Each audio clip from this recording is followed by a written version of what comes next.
On Saturday afternoon, Arsenal will play our third Premier League game of the season in a London derby at home against Fulham.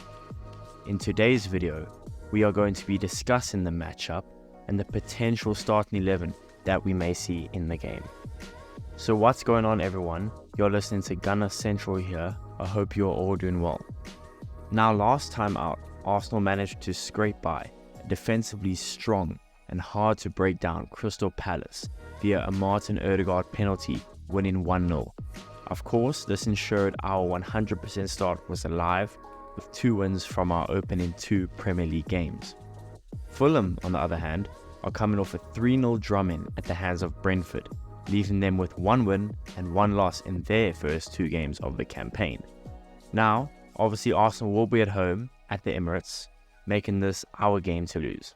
Now, as far as injuries go, Arsenal obviously still have Timber out, but we did have some huge news yesterday with Gabby Jesus back in training.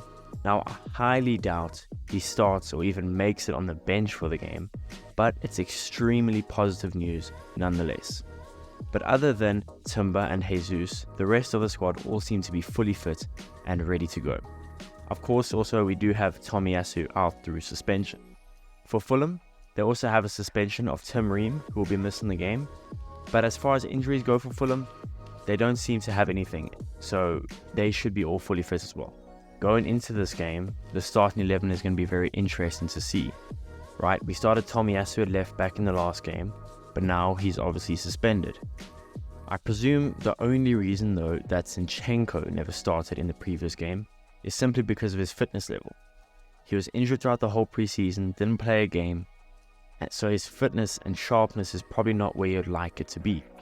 Now, he did play well when he came on against Palace, but that was a short cameo, so how much can you actually take from that? So does Mikel start Zinchenko at left back, or maybe does he start Kivior or Gabriel? Tierney, he's basically on the verge of going to Real Sociedad on loan, which boggles my mind, but that's another topic for another day. So that's obviously ruling Tierney out the game. But as far as the midfield goes, I think it's going to also be interesting.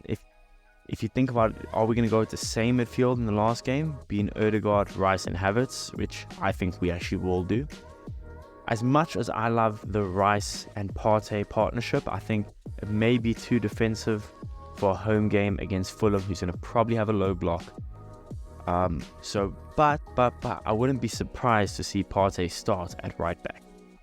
Up top, there's definitely a case for Trossard to start, but I think Nketiah has to and will start. He scored a goal in the first game and had an extremely good performance at Selhurst Park, despite missing a couple of glorious chances.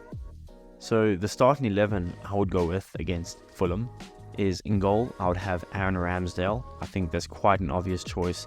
I'd be extremely surprised to see Raya start over him, so for me, I'm having Ramsdale start. Left back, provided he is fit and sharp enough, he definitely has to start, and that's Zinchenko. Zinchenko has to start, especially against a team with a low block, provided he's fit and sharp enough. My 2 centre-backs, I'm going with Saliba and Gabriel. I think it's time for Gabby to get back in the starting 11. Him and Saliba as a partnership is way too good to miss out on. Right back, a guy's had a very strong start to the season, Ben White. He's been very underrated. I'm starting him at right back, so we get back to that last season's back 4. CDM, I'm having Declan Rice. He's been outstanding. Top player. Nothing more else to say about that. Declan Rice starts for me in CDM. The 2 central midfielders, or cams, however you want to look at them, is Kai Havertz and Martin Odegaard. That's how I'm going to start. I think Kai Havertz has actually had a reasonably good start to the season. Hopefully he gets a little more involved on the ball and can hopefully get a goal or an assist to get that confidence going. Martin Odegaard, captain fantastic. May be crucial on Saturday to break up Fulham's low block and get those passes into the front 3. Left wing, I'm having Gabriel Martinelli start. He's had a very solid start to the season. Hopefully he can get his first goal of the season on Saturday. Up top, I'm starting Eddie Nketiah. As I said earlier, he definitely deserves a start. He's already scored a goal and has had a very strong performance against Palace, so up top I'm having Eddie Nketiah. Right wing, no surprise, I'm having Starboy Bukayo Saka. It's been a handful for defenders in the first 2 games. He's had a really solid start to the season, so hoping he can keep up his excellent start. But with all that being said, I would love to know how you guys think we should line up against Fulham and how you see the game unfolding in the comments. And I'll see you guys in the next one.